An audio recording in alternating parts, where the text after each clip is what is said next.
Hey guys, we're going to learn the Hails Bells intro.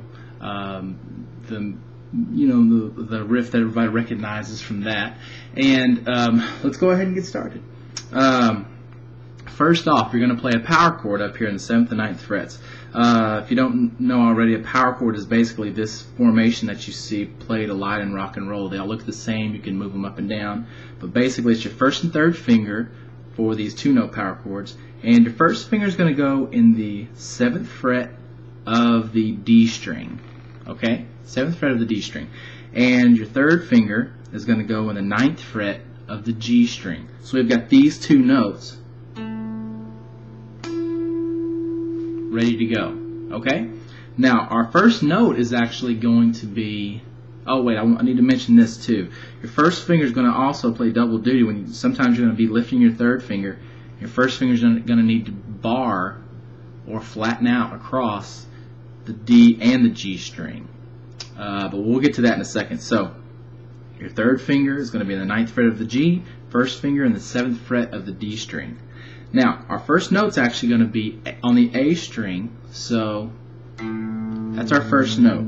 Okay.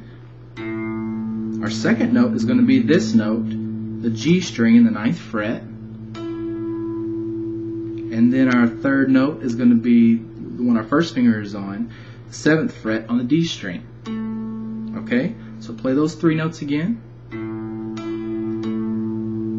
Okay, then this is where we're going to lift up our 3rd finger, and now our 1st finger is playing the G string and the 7th fret. Okay, so let's put those notes together. Okay, then we're going to keep coming down to the D string and then the A string again. Okay, let's play that slowly together.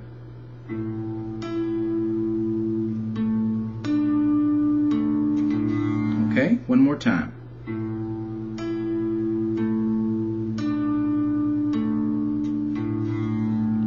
Okay, now we're going to just slide our 1st finger back. Let me play this again to see where I'm at.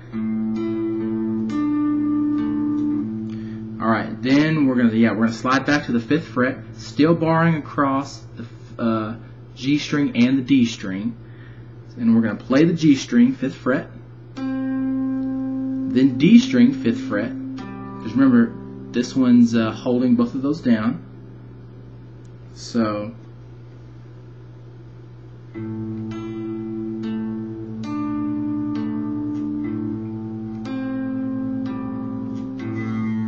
then we're going to come back up to the 7th fret again and play the G string, and then play the D string in the 7th fret too, and then 2 times on the A string.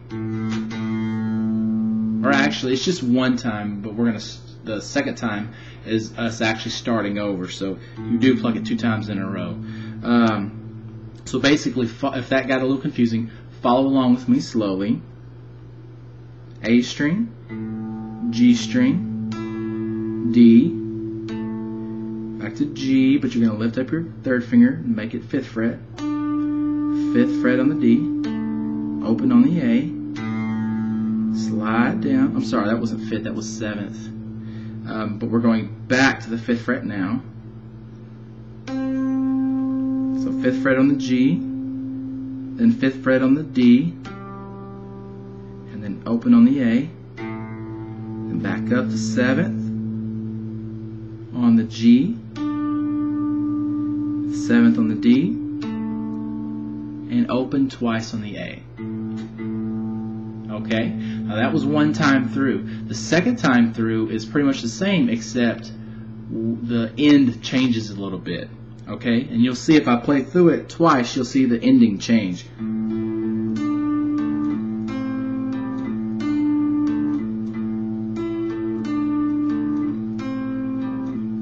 Right here we go.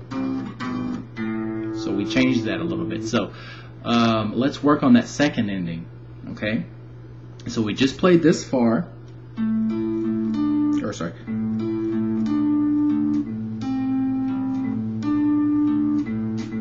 Now we're on the second time through. So we're going to play this the same way.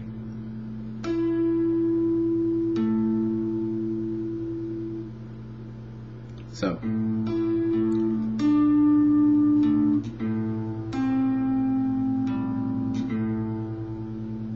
right there on that note is where we're going to switch to our second ending. So we end on the 7th fret of the G string and go to the power chord on the 8th and the 10th frets here.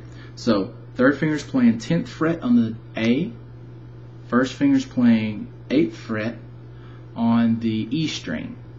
You're going to strum that power chord, strum both notes at the same time. Then you're going to drop your first finger, but your third stays where it's at. Okay?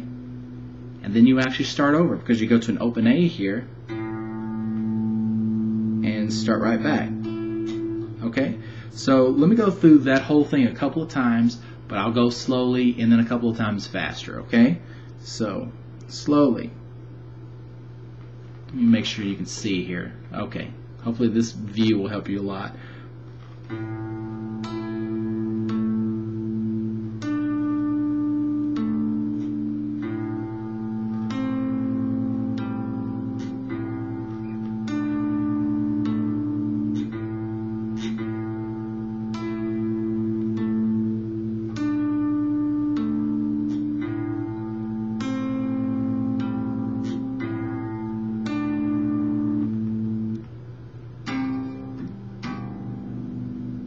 And then you start over. Okay?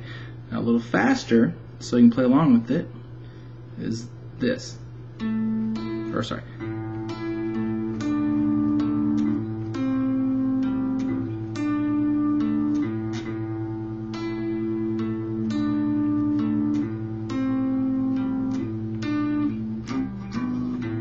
Okay?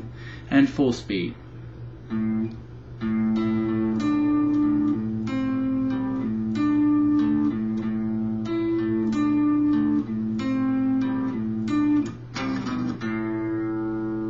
Okay, I hope that one helped you. And if you have any questions, you can email me at feedback@mikesguitarlessons.com. And also, don't forget to visit the website, www.mikesguitarlessons.com.